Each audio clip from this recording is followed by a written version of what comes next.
Olá, contribuintes! Sejam bem-vindos ao nosso podcast.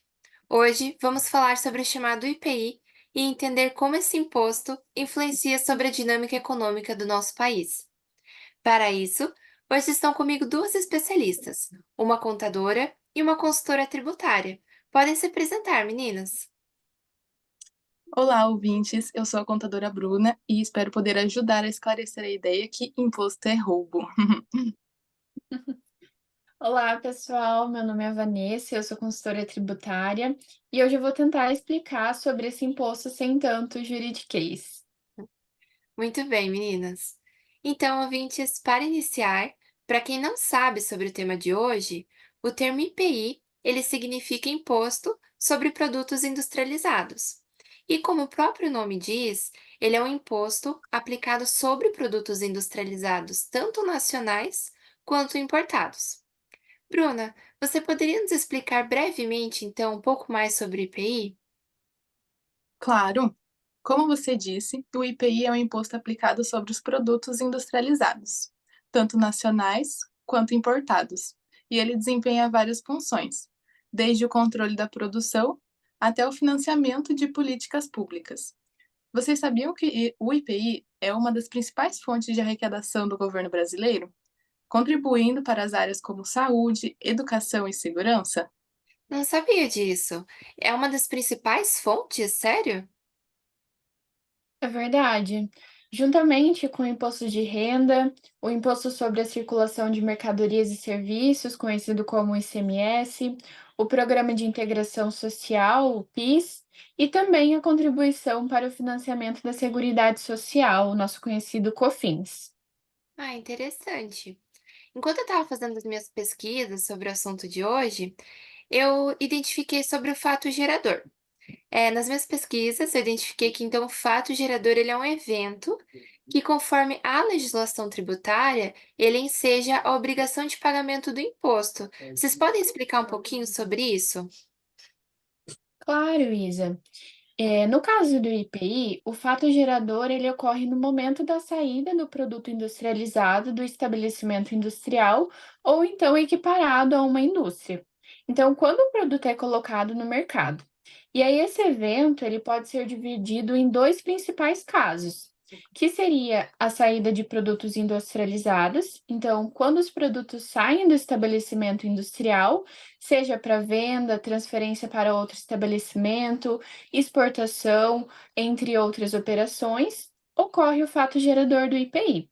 E também na importação de produtos industrializados. Então, no caso dos produtos importados, o fato gerador do IPI ocorre no momento em que a mercadoria é desembaraçada na alfândega e entra no território nacional. Nesse caso, o importador é o responsável pelo pagamento do IPI devido. Eu entendi. Mas a gente está falando sobre legislação, né? Então, de que forma exatamente o IPI ele se encaixa nesse contexto histórico, legal e tributário no Brasil? Então, existem menções do IPI na legislação por volta de 1966. E aí, desde então, ele passou por diversas regulamentações ao longo dos anos, inclusive até os dias atuais. Sua importância é destacada principalmente na Constituição Federal de 1988. Então, na Constituição, lá no artigo 153, ele diz que compete à União estabelecer o IPI, e daí ele especifica, né, alguns critérios para essa cobrança. Só que além dessa menção na Constituição de 88, também ele é mencionado em outros decretos posteriores. Então, dois importantes que nós podemos citar é o decreto 7.212 de 2010, que é conhecido como o Regulamento do IPI. Então, ele descreve para a gente como será essa cobrança, fiscalização, arrecadação e administração do imposto. E também outro decreto que é o 11.158 de 2022. Então, esse decreto é que aprovou a última TIP, que é a tabela, né, com as alíquotas de todos os produtos. Então, essa tabela ela é atualizada de 5 em 5 anos, porém, de tempos em tempos, né, nesse intervalo, pode acabar saindo alguns atos declaratórios em que muda o NCM de alguns produtos. Ah, entendi.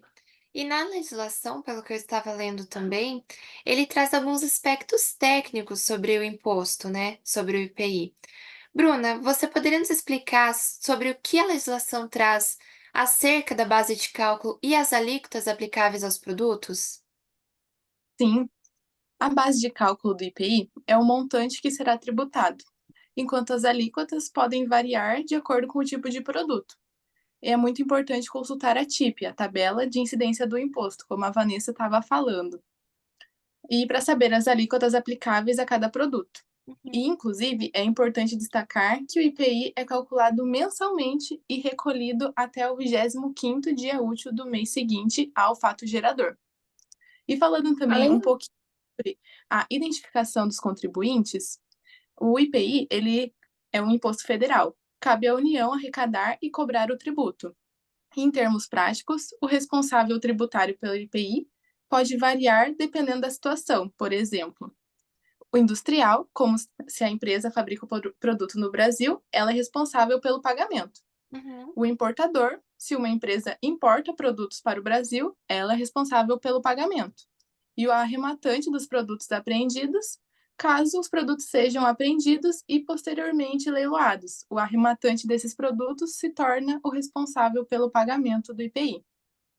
Entendi. Além disso, como a Bru disse, a alíquota então ela vai alterar para diferentes produtos, e isso acontece porque existem isenções e benefícios fiscais para alguns produtos, como forma de incentivar determinados setores da economia. Entendi. Nossa, muito legal essas informações que vocês passaram. Vanessa, você comentou agora por último sobre essas isenções e benefícios fiscais. Você poderia, tipo, dar exemplos práticos, tipo, no nosso cotidiano mesmo? Claro, Isa. Então, um exemplo prático que nós temos de isenção do IPI é para os produtos destinados à Zona Franca de Manaus. Então, as empresas que produzem nessas áreas têm isenção do IPI, porque isso acaba estimulando, né, a atividade industrial na região e também contribui para o desenvolvimento local. Um outro exemplo é a isenção concedida para amostras de produtos. Muitas empresas distribuem amostras gratuitas de seus produtos para divulgação, e Uhum. essas amostras são isentas de IPI, incentivando as estratégias de marketing das empresas. E verdade, Bru. E daí, além dessas isenções, também existem os benefícios fiscais, né? Então, como a redução de alíquotas para determinados produtos. E aí, um exemplo que nós podemos citar é as máquinas e equipamentos chamados de bens de capital, que são utilizados na produção de outros bens.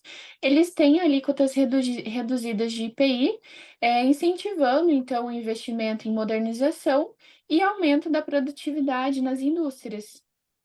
Nossa, todas essas informações são totalmente novidades para mim. Esses exemplos que vocês citaram demonstram como o governo ele utiliza políticas fiscais para impulsionar setores específicos da economia, promovendo então o crescimento e a competitividade entre as empresas brasileiras, né? Então a gente percebe com toda essa fala de vocês que o IPI ele está extremamente relacionado à atividade econômica e até mesmo à sociedade do nosso país. Mas eu fiquei com uma dúvida. Então, pensando nisso, seria correto dizer que o IPI ele pode influenciar, além do aspecto da produção dessas indústrias, o consumo? Tipo, ele consegue influenciar o consumo para determinados produtos no país?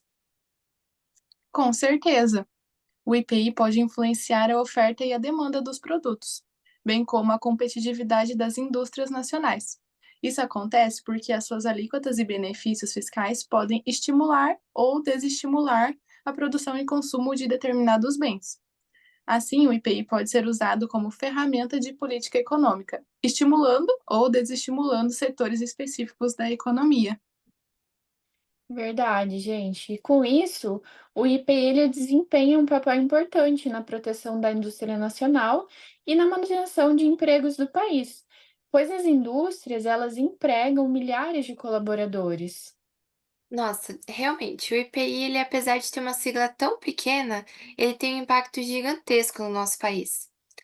Bom, meninas, infelizmente nosso tempo está acabando.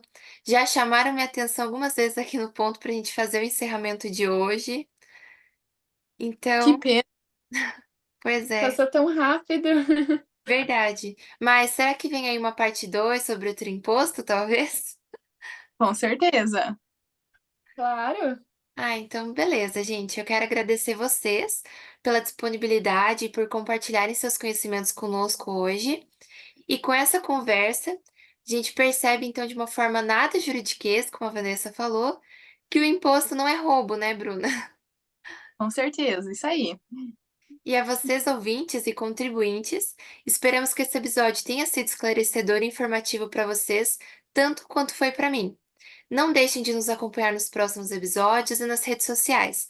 Lembrando que se você perdeu o episódio de hoje, ele vai estar gravado na nossa página do YouTube. Até breve, pessoal! Tchau, Tchau, tchau. tchau.